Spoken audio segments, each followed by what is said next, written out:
Hello, YouTubers, and welcome to Level-Headed News. This is your host, Brenda. We're having a good Easter. He's come to visit you and brought you lots of Easter eggs. It's a holiday does not mean that there is no news. Mercy, have I got news for you?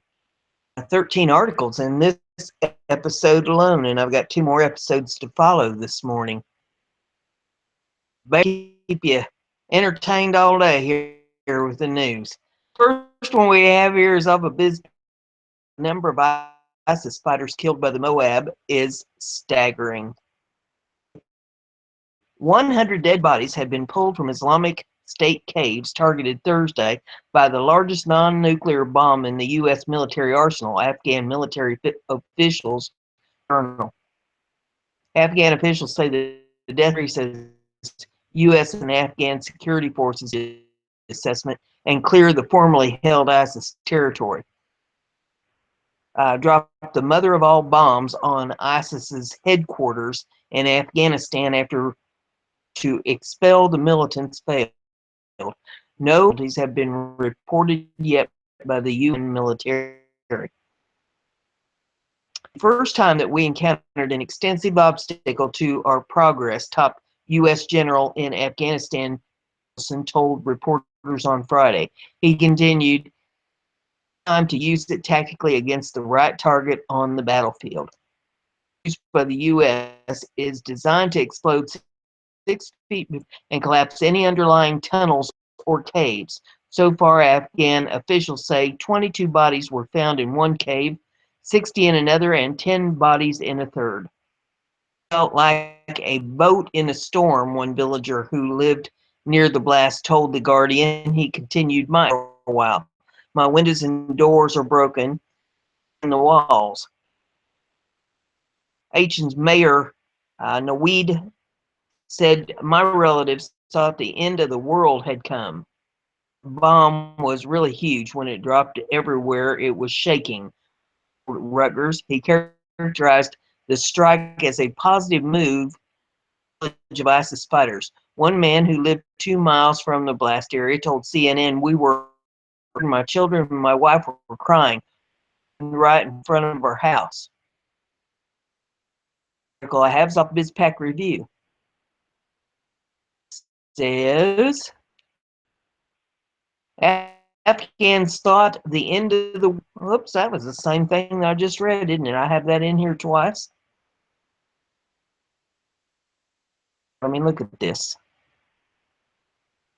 This is a different article, but it says pretty much the same thing. Things in there. Yeah. It's a thing, it's just worded a little differently. So there you have both of those. And that the next one we have here, we're going to get off on North Korea there for a while. Lord, is there news on this front here. This is off of Rutgers, and it says North Korean missile blows up on test launch as Pence south.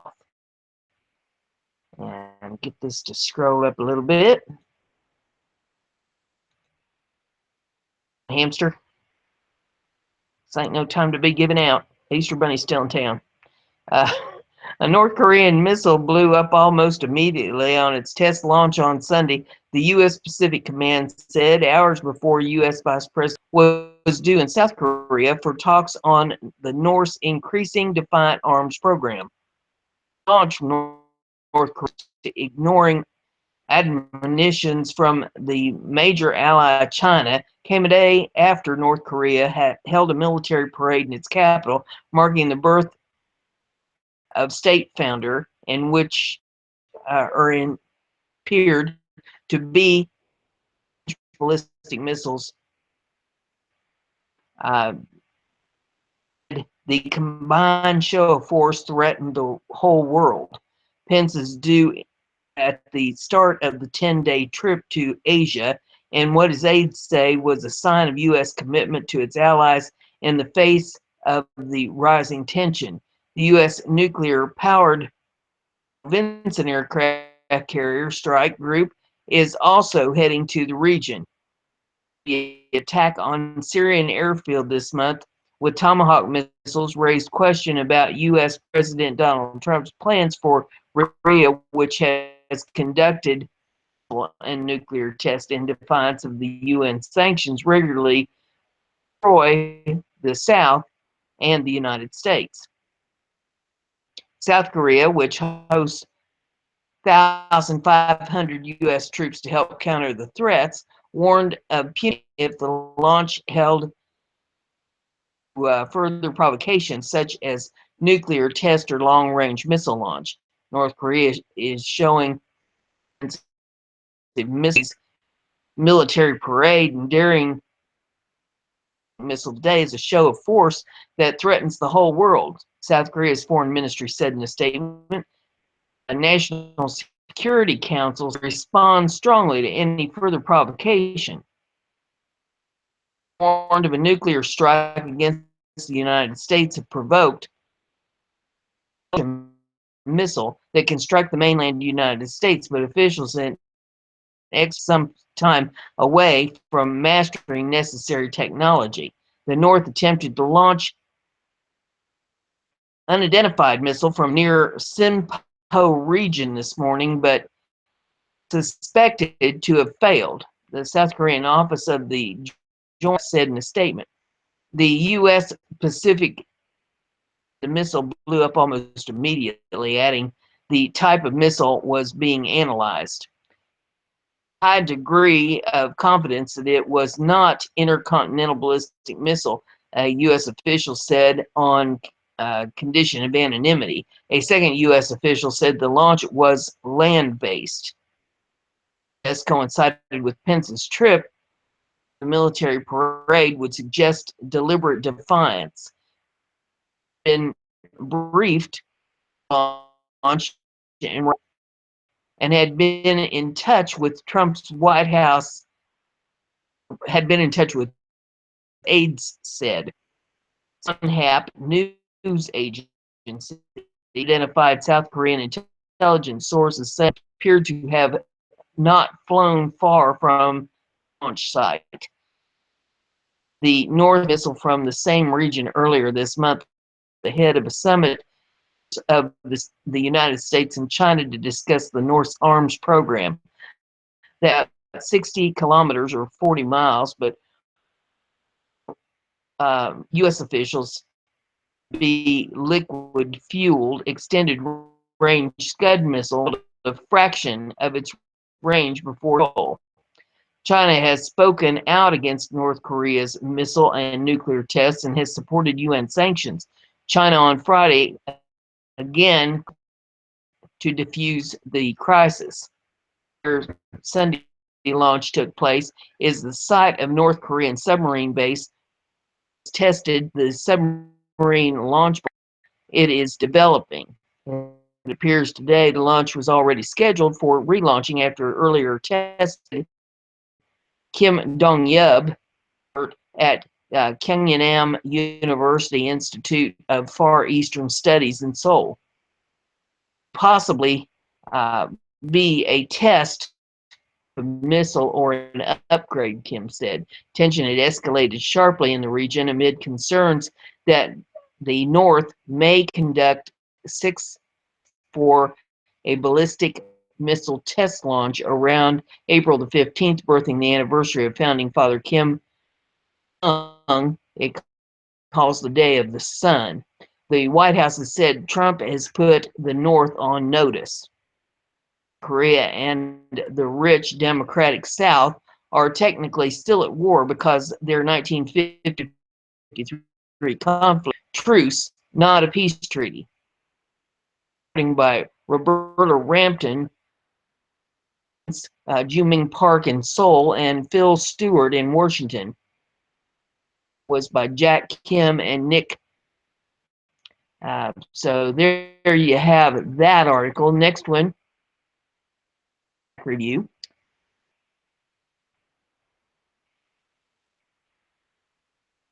And we'll give it just.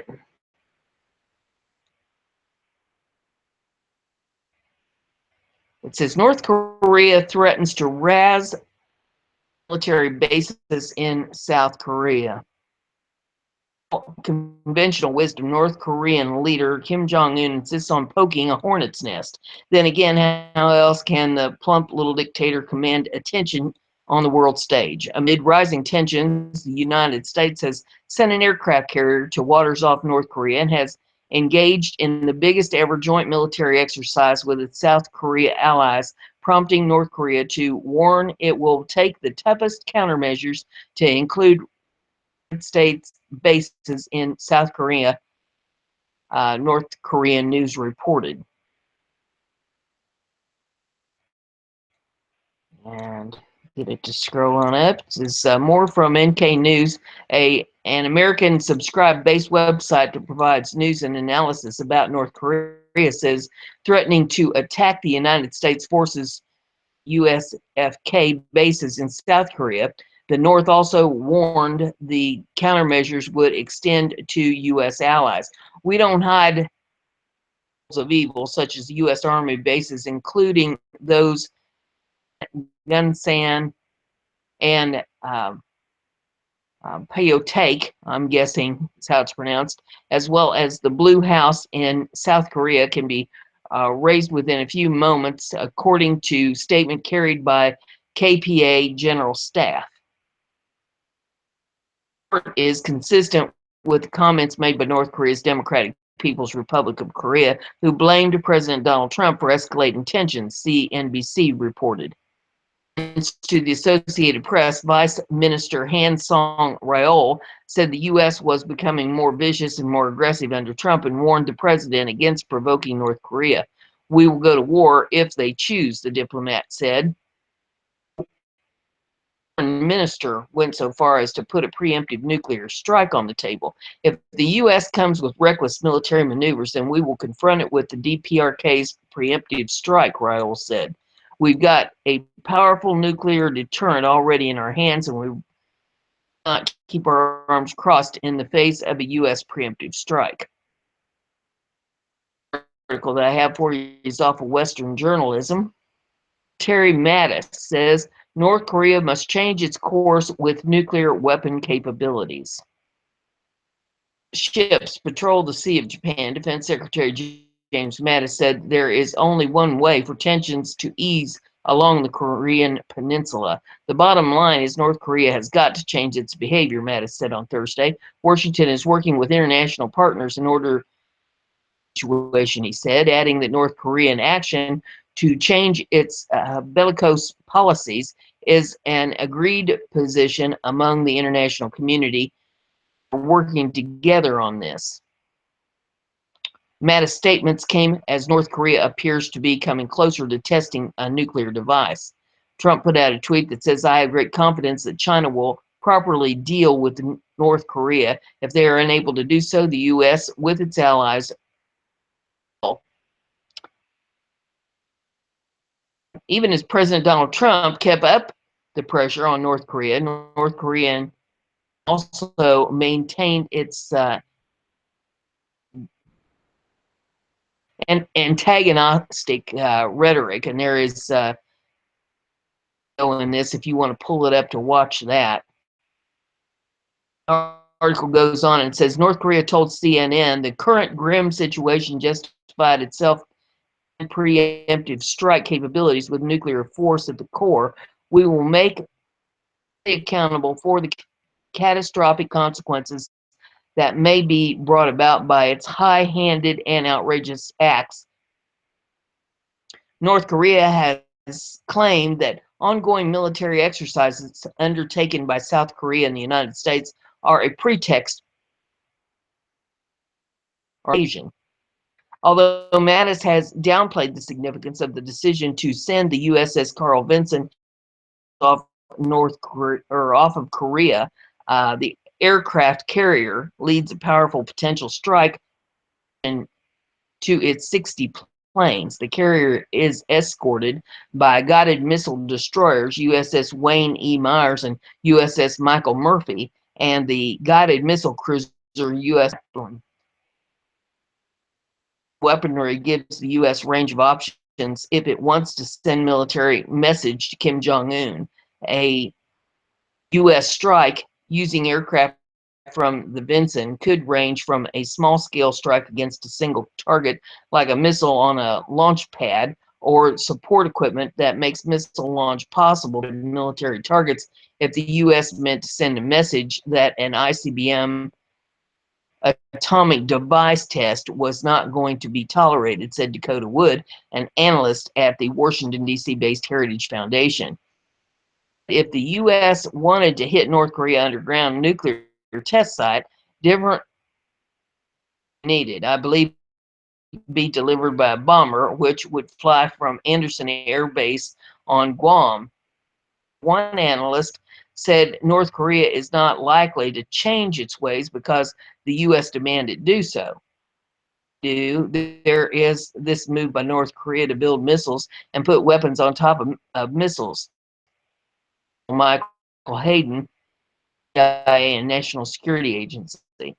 This is what they count on for regime survival.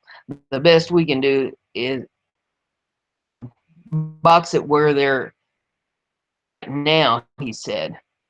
I don't think we can make them give up the program. Next article, express.co.uk, spotted. Putin moves military forces to North Korean border as world prepares for war. Video in this, it says video has been released allegedly showing a mass military mobilization in Vladivostok, Russia, on the border with North Korea as the world edges toward war. Has reportedly moved military vehicles toward the city, which is within striking distance of North Korea. The dramatic move, the Russian government, was spotted by residents in the border city and posted on social media. Korea warned that they are prepared for all-out war with the U.S., while China pleads for the two powers to back down.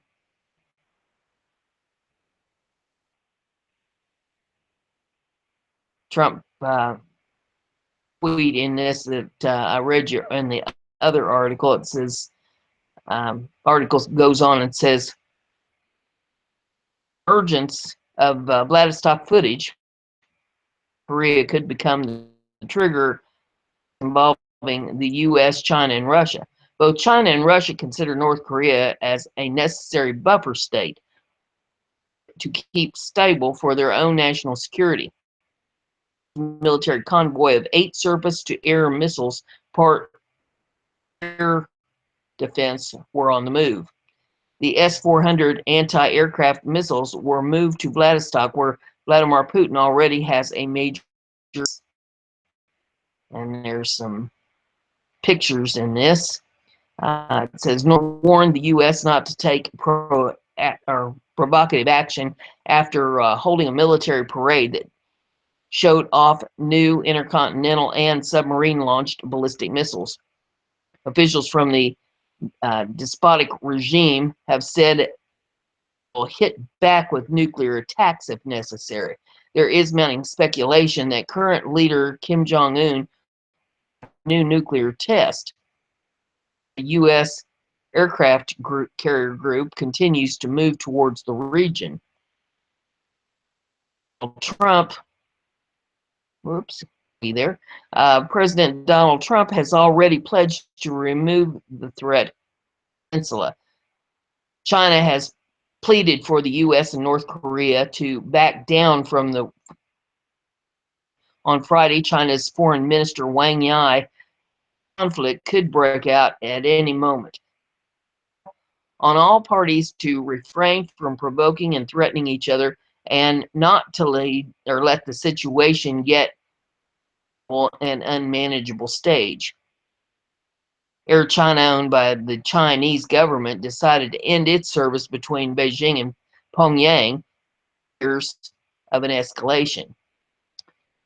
The next article is off of Western journalism. Say steel unit among forces gathering in Korea.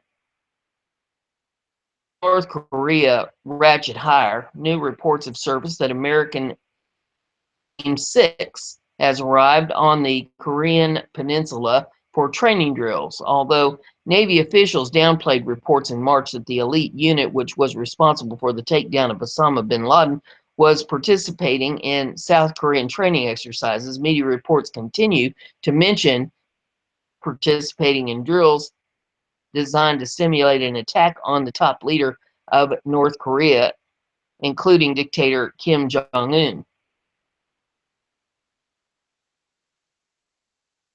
Military officials would only say that ground, air, naval, and special operations are working with counterparts in several joint and combined field training operations involving up to 17,000 troops. A variety of special operations forces participating in Full Eagle, as they do in most exercises, Commander Gary Ross said. Real training exercises conducting in South Korea. And there's some video in this too if you want to. Yeah. The Carl Vinson Strike Group, led by aircraft carrier of the same name, moved toward Korean waters. The battleship group includes 2 guided missile destroyers and a guided missile cruiser. The American fleet, led by ships from Japan's Defense Force, which is sending several destroyers into Korean waters. The U.S. has also deployed its thermal high-altitude area defense, which is designed to block North Korean missiles from penetrating South Korea's air defenses. Due to an increase in bellicose rhetoric, as well as the approach of April 15th, of North Korean founder Kim birth, and is often marked by a display of weapons. In recent weeks, North Korea has threatened to launch ballistic missiles and also detonate a nuclear warhead. Military forces gather in Korea. President Donald Trump has stepped up his responses to North Korean threats and enlisted the help of Chinese leaders to rein in North Korea. And again, it shows Trump's tweets. Korea is looking for trouble. If China decides to help, that would be great. If not, we will solve the problem without them. I explained to the president of China that a trade deal with the U.S. will be far better for them if they solve the North Korean problem. Tuesday, with Chinese President Xi Jinping, whom he met last weekend in an effort to seek a diplomatic solution to the threat posed by North Korea. The article is off of Conservative Tribune. It says U.S. sending nuke detecting plane to Korean peninsula. U.S. has sent a special military aircraft that specializes in detecting radioactive debris from Japan. Korean dictator Kim Jong-un will take seriously if he's smart. Reported that an Air Force WC-135, also known as the nuke sniffer, arrived at Air Base on Okinawa on Friday, according to Cuba, an Okinawan who monitors military aircraft traffic at the base. It is within easy range of North Korea program. The Phoenix gathers and filters gases using 2 scoops on the sides of its fuselage. Crews are then able to analyze the fallout residue, confirm the presence of nuclear material, and possibly even identify the warhead that was used, according to the Army's fact sheet. And there's pictures of this, if you want to pull it up and see it. An official with Japan Self-Defense Forces confirmed the aircraft's arrival, according to Japan's Nikkei Asian Review. Also said that Japan's self-defense forces had increased their intelligence gathering and equipped ships with missile defense systems in preparation for a possible North Korean missile launch. The Japanese and American allies were sharing intelligence about possible moves by North Korea in light of several upcoming milestones. Saturday will mark the 105th birthday of who founded the communist state. In addition, April 25th will be the 85th anniversary of when the Korean People's Army was established.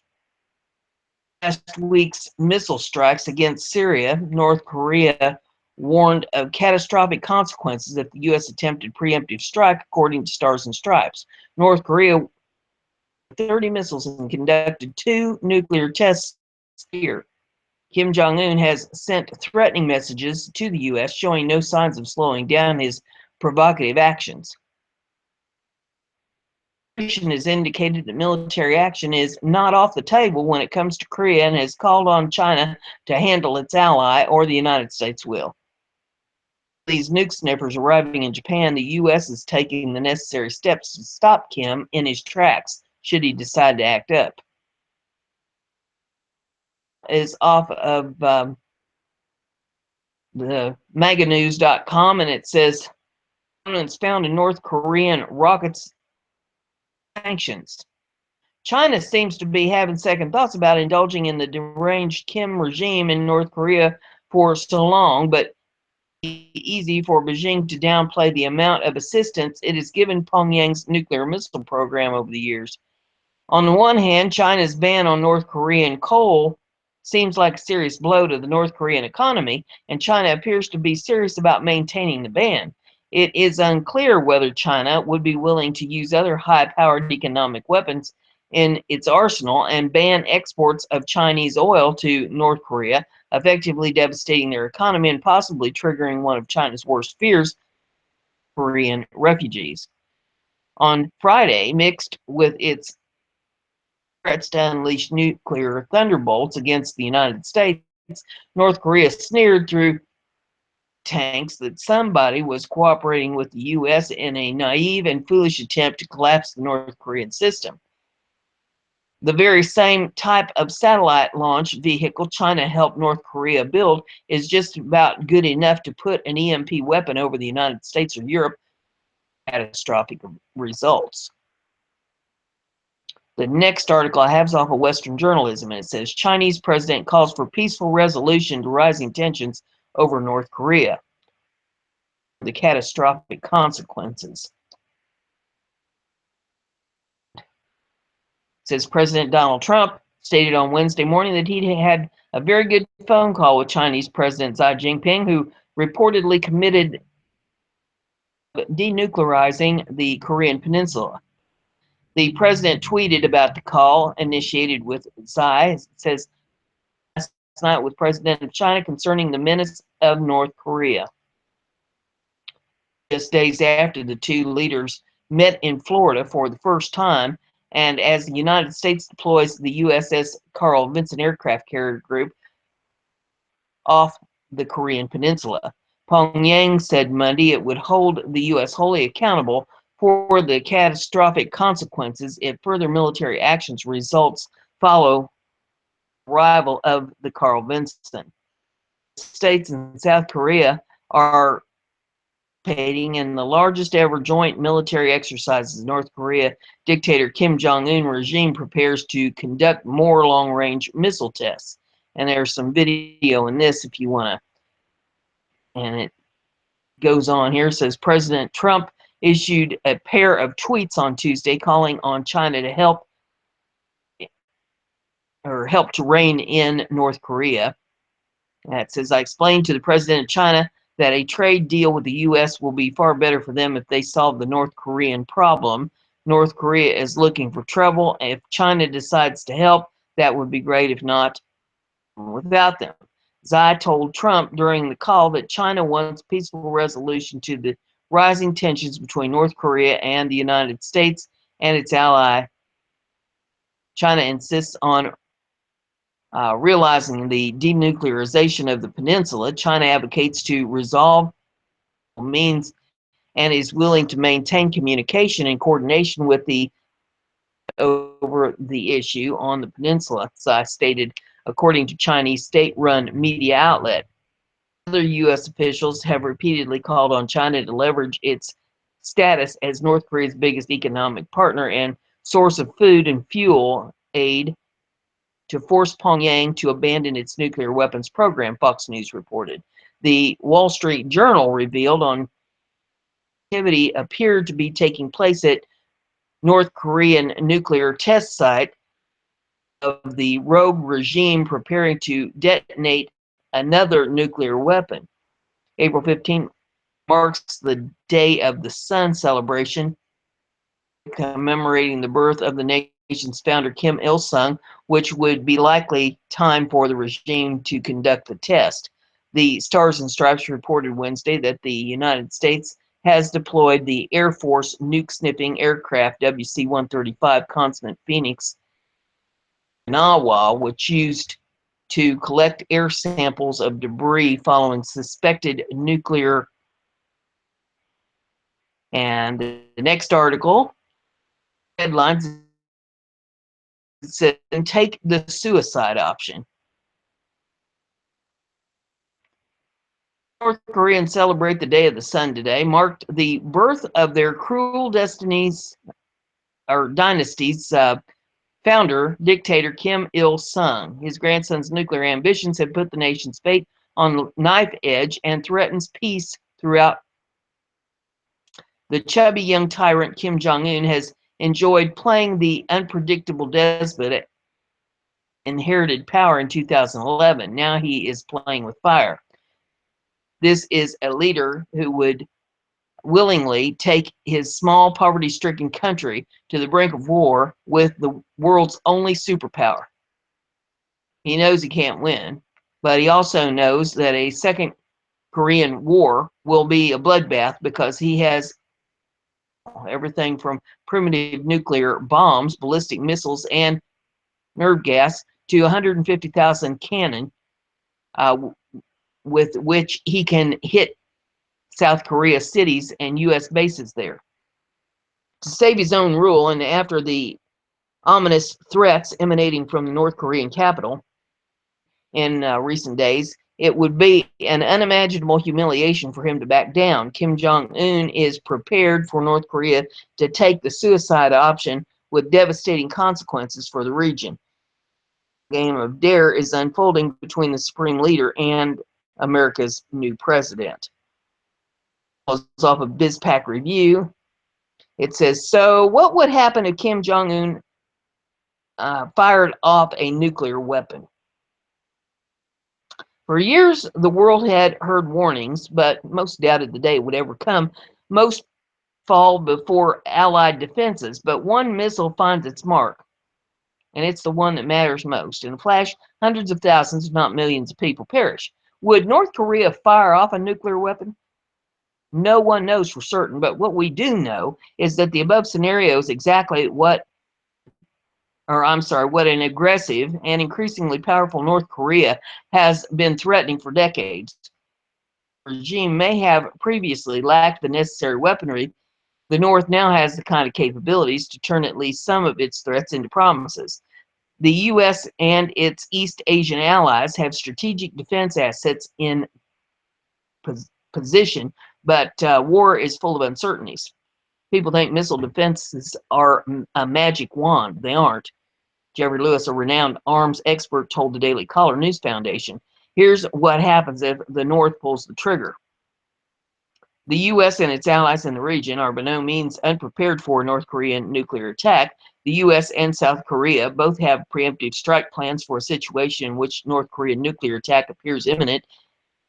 And while Japan is considering new options, it still relies heavily on U.S. defense. South Korea has a three-stage defense system, the first stage of which is preemptive strike option designed to eliminate the North's offensive capabilities. The kill chain preemptive strike system detects signs of an impending nuclear missile launch and strikes the North's nuclear weapons sites and missile bases with cruise missiles and other weaponry. The U.S. and South Korea also have a joint response plan, operations plan called the O-Plan 5015.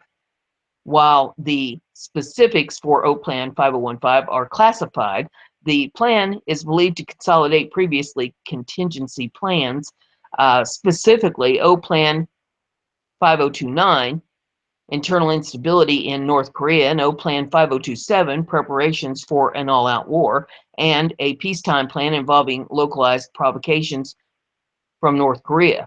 Plan 5015 is suspected to call for preemptive strikes on the North's essential military facilities and weapons, and possibly leadership. In an event that a nuclear missile strike appeared imminent, Allied forces might attempt to eliminate the North's missiles at launch. Mike Mullen, the former chairman of the Joint Chiefs of Staff, said last year that the U.S. could move to take out launch capabilities on the launch pad if North Korea appeared to poise a launch a nuclear-armed missile. The U.S. and South Korea regularly train for such contingencies. For example, during the annual Key Resolve and Full Eagle exercises, U.S. and South Korean troops practice a 4D operational plan, which involves preemptive military options to detect, disrupt, destroy, and defend against North Korean strikes. The focus is precision strikes on the enemy core military facilities and weapon systems. The challenge is that more and more North Korean missiles are on mobile launchers and scattered about the country. Furthermore, the Korean People's Army, has started using solid-fueled missiles, which require significantly less preparation time as they can be fueled in advance and need only a limited crew. Solid fuel missiles can be fired with less warning and are much harder to track, making them less vulnerable to preemptive strikes. Preemptive strikes on North Korea would be much harder to justify diplomatically, especially if war breaks out in the aftermath, which is practically guaranteed. If a North Korean missile makes it into the air, there are plans for that situation as well. South Korea and Japan rely on tiered missile defense. Stage 2 of South Korea's three-stage defense system is Korean air and missile defense, called the KAMD system, which is designed to intercept incoming missiles. The U.S. is bolstering South Korean defense through the deployment of a THAAD battery to South Korea, a process that began after North Korea fired 4 missiles into the Sea of Japan a few weeks ago. THAAD Army Navy Transport Radar Surveillance, ANTYP-2, X-band radar can be configured to one of the two settings, forward base mode and terminal mode. Radar has a range of several hundred miles and can facilitate the elimination of missiles in the terminal phase of flight. In the former, the radar's range is extended, making it possible for THAAD to target projectiles in the internal or launch phase. To ease China's concern about the radar's ability to peer into its territory, the U.S. has agreed to configure terminal mode. China continues to express opposition to the deployment. That is an important step for South Korean missile defense. That is better than anything South Korea has or will have for decades. Klinger, who specializes in Korean and Japanese affairs, is the senior research fellow for Northeast Asia at the Heritage Foundation, told the DCNF, it is imperative that we deploy it to augment the defense of Korea and the U.S. forces deployed there. There are also a number of Aegis operating in the waters off of South Korea. The U.S. has several in the region. Japan has 6, South Korea has 3. The Aegis ballistic missile system can track multiple missiles simultaneously and intercept enemy projectiles as needed. There are certain gaps in South Korea's defense, though. For starters, South Korea's KAMD is not incorporated into the border defense system, thus weakening its overall effectiveness. Also, the South is particularly vulnerable to submarine-launched ballistic missiles, which the North successfully tested last year. Japan is much more forward-leaning in its defense, Klinger notes. Japan has Patriot advanced capability called the PAC-2 and 3 systems, Aegis destroyers and SM-3 interceptors, and Japan is considering deploying THAAD and Aegis ashore units on Japan soil to boost national defense. The U.S. has ground-based mid-course defense systems in Fort Greely, Alaska, and Vandenberg Air Force Base in California. Anti-missile systems, though. Klinger remarked that certainly there is that possibility that a nuclear-armed ballistic missile could slip through the Allied defenses, especially given that most regional missile defense systems have never been tested in actual battle conditions. Missiles reduce the threat, but they can't eliminate it. Jeffrey Lewis, the director of East Asia Non-Proliferation Program in the James Martin Center for Non-Proliferation Studies at the Middlebury Institute of International Studies at Monterey, commented. In the simplest of terms, missile defense involves hitting a bullet with another bullet, which is no easy task. Missile defense systems will never provide 100% effectiveness. The addition of THAAD does not guarantee the protection of Seoul, but it does add another piece to the constantly changing puzzle of defense. Roger Baker, Vice President of Strategic Analysis at Geopolitical Intelligence Platform, told the DCNF. North Korea is rapidly developing the capabilities necessary to skirt Allied ballistic missile defense systems. North Korea can probably build missiles, especially Scuds, faster and more cheaply than we can build and deploy defenses, Lewis noted. In recent weapons tests and military drills, North Korea has practiced firing off multiple missiles in or simultaneously to overwhelm enemy missile defense systems. This is a tactic called salvo fire, which is designed to place greater stress on all types of ballistic missile defenses. I don't know how many simultaneous attacks it would take to saturate the battle management system in use today by the US, South Korean, or Japanese militaries, but the North Koreans seems determined to redefine their salvo capabilities. Josh Pollock, editor of the Non-Proliferation Review and senior research associate in the James Martin Center for Non-Proliferation Studies at Middlebury Institute of International Studies at Monterey, told the DCNF. Even if it didn't succeed in saturating the defenses, it would at least more rapidly deplete the defense, which has a limited number of shots. These launches could overwhelm the THAAD system and increase the risk of a nuclear-armed ballistic missile reaching its target in South Korea. Kelsey Davenport, director of non-proliferation policy at the Arms Control Institute, told the DCNF after North Korea launched 3 missiles at the same time last September. The simultaneous launch of multiple missiles is ballistic missile defense countermeasure. And one THAAD battery is not enough. We need at least 2, if not many more, he told the DCNF. The good news is that if defenses hold up against the first salvo, it's much easier to locate mobile missiles after they fire than before, Pollock explained, adding, ballistic missiles are very hot and bright upon launch, so the point of origin can be detected by satellites very rapidly. Perhaps the empty North Korean missile launch vehicles could be hunted down before they have the chance to reload, but there's no guarantee. Many people assume that the event that North Korea carried out a nuclear strike, successful or not, the US would use nuclear weapons to turn the North into a crater. If they use a nuclear weapon in Pyongyang and kill 1 million citizens, if the intent is to take out the leadership and with precision guided munitions, it is in global interest, or is it in global interest to use nuclear weapons? The answer is unclear.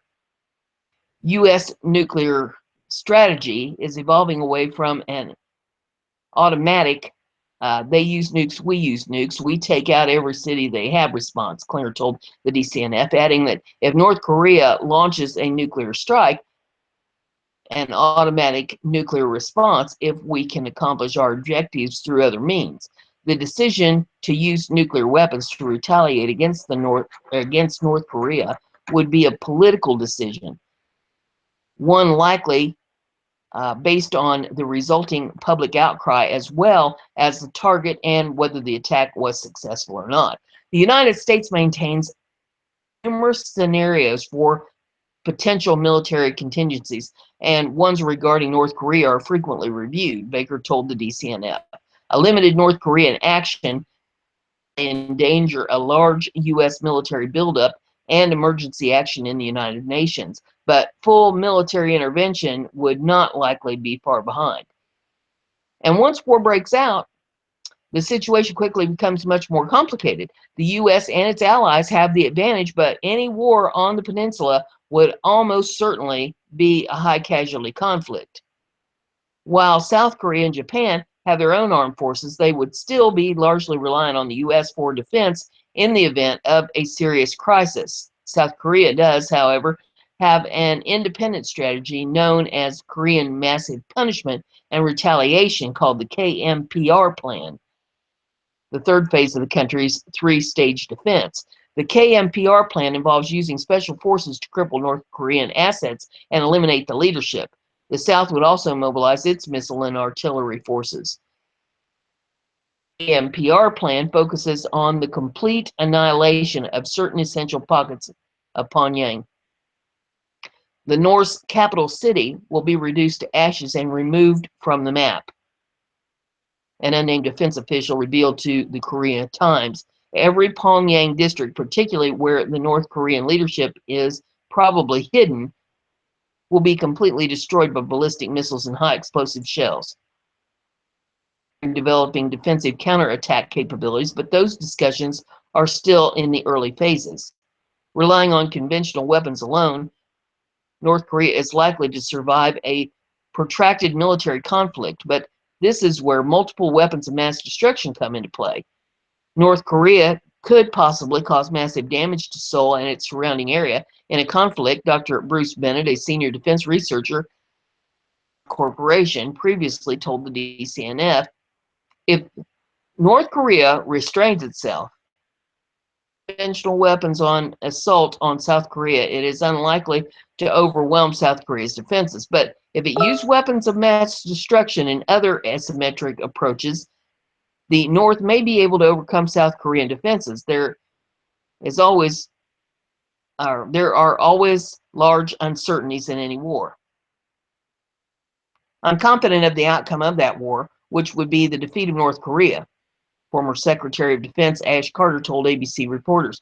I need to caution you, this is a war that would have an intensity, violent, associated with it that we haven't seen since the last Korean War.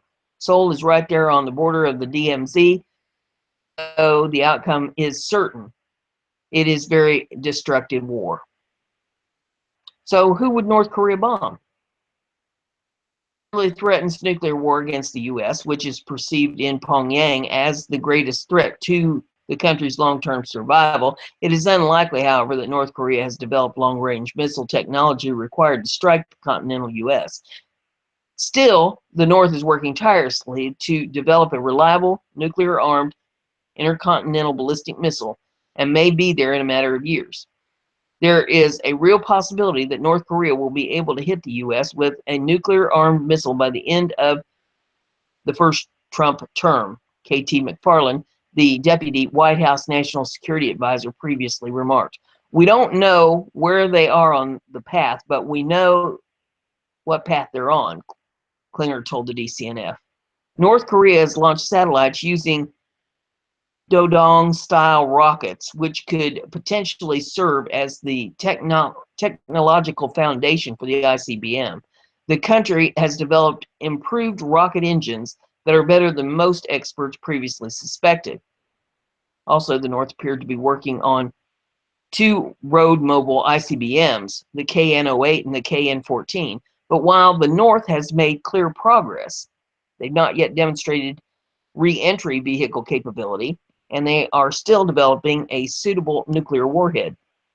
Were North Korea to launch a nuclear-armed missile at a foreign enemy, the two countries most likely to find themselves in the crosshairs are South Korea and Japan, collectively home to roughly 180 million people, around 75,000 U.S. troops in the event that decided to fire on either of these two countries, a decision which the North would not take lightly.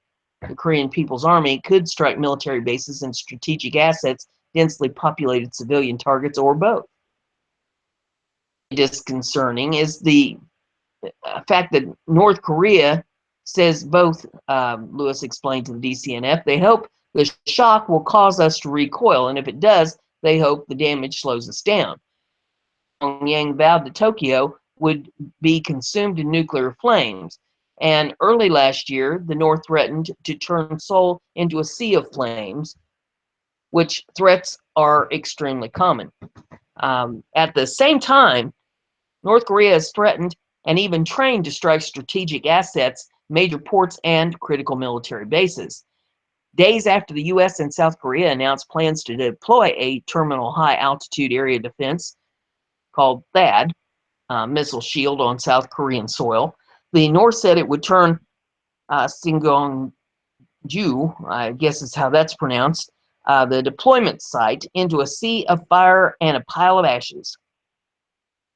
When U.S. troops conduct joint military drills with allies for a possible conflict on Korean Peninsula, North Korea often drills as well, typically for a conventional or nuclear strike on allied troops, weapons, and defense systems.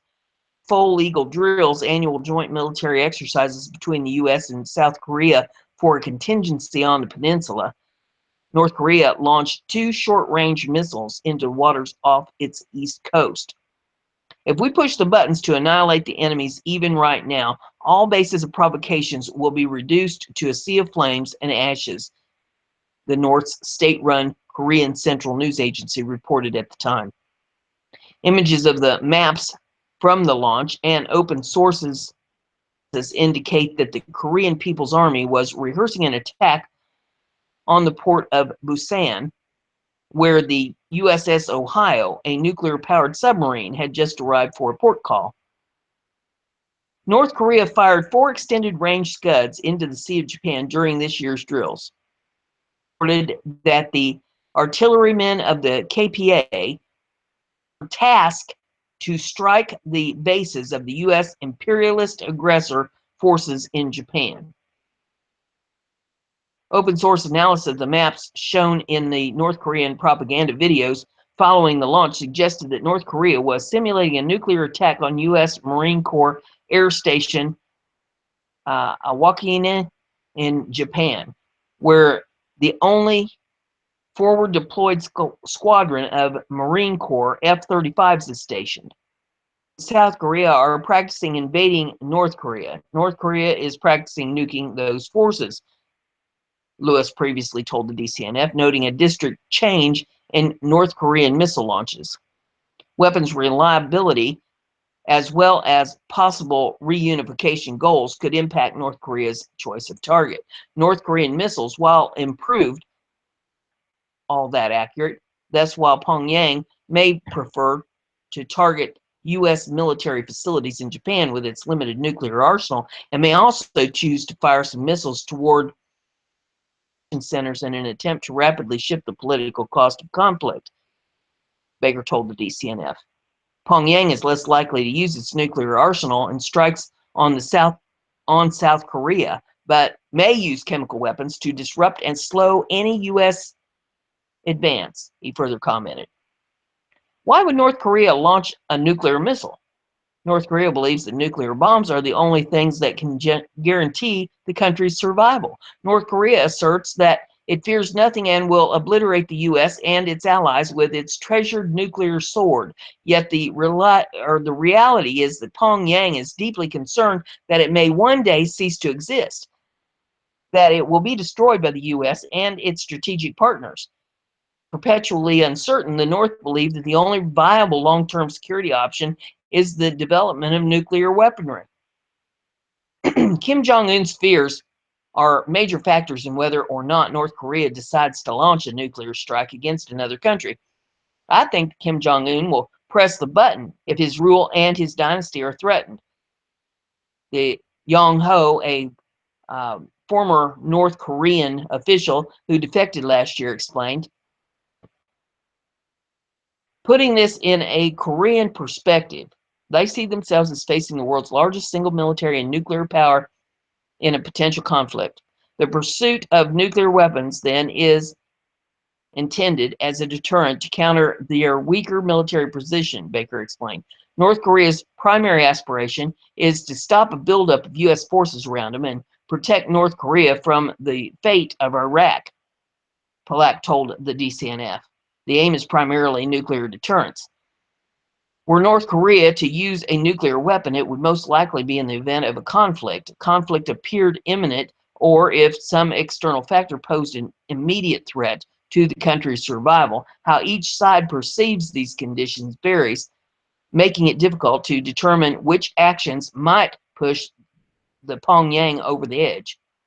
It's not clear, for example, if they consider a limited strike against their nuclear or missile facilities as an imminent threat, or if they would initially respond with conventional systems, Baker explained. Though given the military disparity, even a limited strike would be seen as the beginning of a more concerned military effort, leaving the North needing to use its weapons of mass destruction quickly or risk having its capability knocked out. Despite North Korea's threat, the probability that North Korea would choose to launch a nuclear strike is relatively low, but at the end of the day, Kim Jong-un, while not irrational or crazy as some suspect, is very much a two-dimensional thinker who might decide to do the unthinkable if push comes to shove. The nuclear threat is one that has puzzled the world leaders for decades, and the North's arsenal of ballistic missiles and nuclear weaponry is growing with each passing day. There are, at the moment, no constraints that would prevent North Korea from expanding its arsenal, Lewis explained. The North Koreans, but they've pretty much found a way to make sure we have to deal with them. The article I have in this episode is off BizPack Review, and it says, "Keep it going. GoFundMe amount for fallen Green Beret who leaves 5 kids show truly are." Far exceeding expectations, donations have poured in online in support of the family of a U.S. Green Beret who was killed last week in combat. A GoFundMe page for the wife and children of Staff Sergeant Mark D. Alencar set an original goal of $15,000, but by Saturday that goal was surpassed as donations reached over $237,000. D. Alencar was killed from injuries he sustained when his unit encountered small arms fire while fighting ISIS extremists in Afghanistan's Mer province last week. The 37-year-old from Edgewood, Maryland, was assigned to 1st Battalion, 7th Special Forces Group Airborne, Elgin Air Force Base in Florida. Insider put out a tweet that says GoFundMe page seeks $15,000 for fallen Green Beret's family, gets nearly $200,000. And someone tweeted back, it says, "God bless America at its finest. We are a country that comes together to support our own, their lives to protect our freedom." The campaign was started by a family friend in an effort to help D. Alencar's wife and 5 children who range from 3 to 17. Our community has been hit hard in the last passing months, and I just felt the need to try and do my part and help out his family, Nikki Damron wrote on the GoFundMe page, adding that D. Alencar's wife now has the task of raising their 5 kids on her own. Damron expressed that she did not want unneeded attention to the family, but felt she needed to do something to help. As fellow military wife, I feel it's my duty to make every effort to ensure his wife and family are taken care of, she wrote. Forces soldier was the recipient of many awards, including the Purple Heart, 5 Army Commendation Medals, 6 Army Achievement Medals, the Iraq Campaign Medal with 2 stars, the Combat Infantryman Badge, the Expert Infantryman Badge, the Special Forces tab, the Ranger tab, the Parachutist Badge, and according to the Army Times. Joining SF was a huge dream of Mark's, one he worked very hard to achieve, Damron wrote on the donation page. There's some tweets that folks put out on that. One says, "So proud of Fox and Friends for bringing this up, personally donating to this family." And there's some more there if you want to read them. It says, "On Thursday, the U.S. dropped the mother of all bombs in Nangarhar, targeting an ISIS tunnel complex and killing 39 ISIS militants." And, well, that's kind of old news. We've killed a lot more than that, it sounds like. So, taking out taking out the threats. And that's all I have for you in this episode. If you like what I'm doing here, give it a thumbs up, share it on your social media so everybody gets to enjoy the news. And don't forget to subscribe, and that way you'll stay informed. I'll see you in the next episode.